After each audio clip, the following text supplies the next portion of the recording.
Kita semua pasti pernah deh ngalamin hal ini. Ada teman atau mungkin keluarga yang lagi butuh uang. Terus karena kita percaya, ya kita pinjemin aja. Modalnya cuma jabat tangan atau sekedar janji lisan. Tapi pernah kepikiran nggak? Gimana kalau kepercayaan itu malah dihianati? Coba bayangin deh skenario ini. Kamu pinjemin uang, terus kamu pegang satu-satunya bukti, kwitansi yang udah ditandatanganin.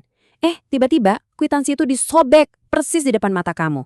Apa artinya uang kamu hilang gitu aja?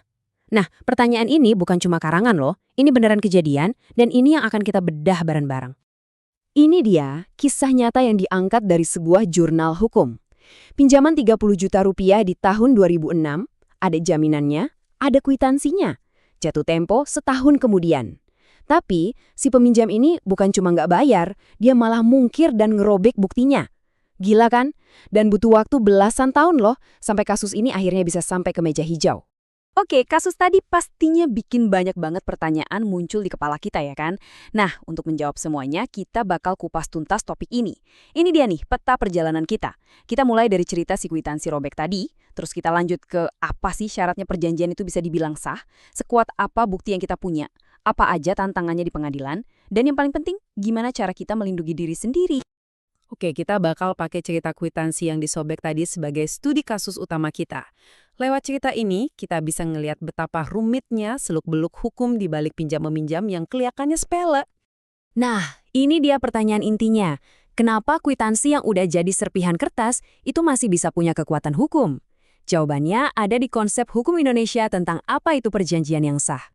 Nah, ini kuncinya. Menurut Kitab Undang-Undang Hukum Perdata atau KUH Perdata, perjanjian itu kayak bikin kursi. Biar kokoh, kursinya harus punya 4 kaki. Pertama, kesepakatan.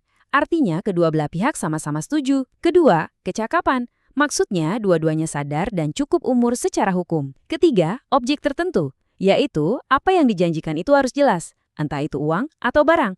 Dan keempat, sebab yang halal. Tujuannya nggak boleh melanggar hukum. Selama 4 kaki ini ada, mau perjanjiannya cuma di lisan doang pun, itu udah sah di mata hukum. Jadi, poin paling pentingnya adalah waktu si peminjam di kasus kita tadi nggak bayar utangnya, dia itu udah melakukan sesuatu yang dalam bahasa hukum disebut wan prestasi. Keren ya istilahnya, tapi artinya sederhana, ingkar janji. Wan prestasi itu bentuknya macam-macam loh, bisa karena nggak ngelakuin kewajibannya sama sekali, atau ngelakuin tapi nggak benar, atau telat, atau malah ngelakuin hal yang dilarang. Nah, di kasus kwitansi robek tadi, itu jelas banget masuk ke bentuk yang pertama. Sama sekali nggak bayar utangnya. Oke, sekarang bagian yang paling seru. Gimana caranya kita ngebuktiin kalau sebuah perjanjian itu beneran ada? Apalagi kalau udah dibantah. Apa aja sih yang dihitung sebagai bukti di pengadilan? Coba kita lihat tabel ini. Ini ngerangkum plus minus dari bukti-bukti informal. Kwitansi itu kuat, tapi kadang butuh cerita pendukung biar lengkap. Kalau perjanjian lisan, sah sih, tapi susahnya minta ampun buat ngebuktiinnya. Nah, kalau pesan digital kayak chat WhatsApp, ini diakui hukum loh, tapi tantangannya adalah ngebuktiin keasliannya.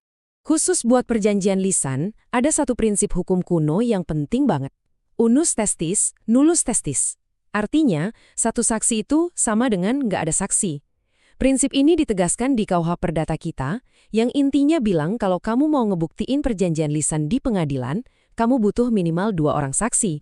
Nah, ini dia yang mungkin bikin kaget banyak orang.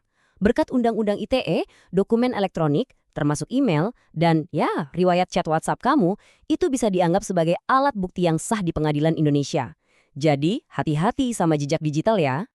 Dan ini bukan cuma teori loh. Di putusan pengadilan ini, hakimnya secara gamblang nerima percakapan WhatsApp sebagai bukti sah adanya utang piutang. Jadi, apa yang kamu ketik di ponsel itu punya bobot hukum yang beneran nyata. Oke, jadi kamu punya kwitansi atau screenshot chat. Udah di atas angin dong. Eits, tunggu dulu. Punya bukti itu belum tentu jaminan menang. Yuk, kita lihat apa aja hambatannya. Penting banget nih buat tahu kalau hukum kita itu membedakan bukti tertulis jadi 2 kasta. Ada akta otentik yang dibuat notaris, anggap aja ini bukti level sultan, kuat banget susah dibantah. Nah, bukti-bukti informal kayak kwitansi atau screenshot chat itu masuknya ke akta di bawah tangan. Tetap sah, tapi kekuatannya nggak sempurna dan sering banget butuh bukti pendukung lain buat meyakinkan hakim. Nah, ini pertanyaan jutaan umat di era digital. Bisa nggak sih kita menang di pengadilan cuma modal 1 gambar screenshot dari ponsel? Jawabannya, terus terang, seringkali nggak cukup.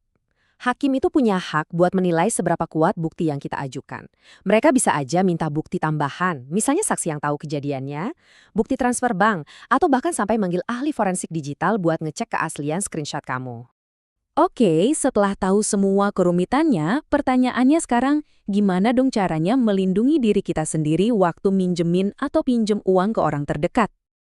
Tenang, ada beberapa langkah praktis yang bisa kamu lakuin. Pertama, usahain selalu ada hitam di atas putih, sesimpel apapun itu. Kedua, kalau terpaksa lisan, wajib ada saksi, minimal 2 orang. Ketiga, jangan pernah pakai uang tunai, transfer bank itu sahabat terbaikmu karena ninggalin jejak. Dan terakhir, simpan semuanya. Arsipkan chat, email, foto, jangan sampai hilang. Pada akhirnya, semua ini bikin kita mikir ya. Di zaman dimana semua serba digital dan butuh bukti, apa sih artinya sebuah jabat tangan? Apa makna kepercayaan dan janji lisan sekarang? Nah, inilah tarik-menarik antara hubungan personal dan realita hukum yang harus kita navigasi bersama.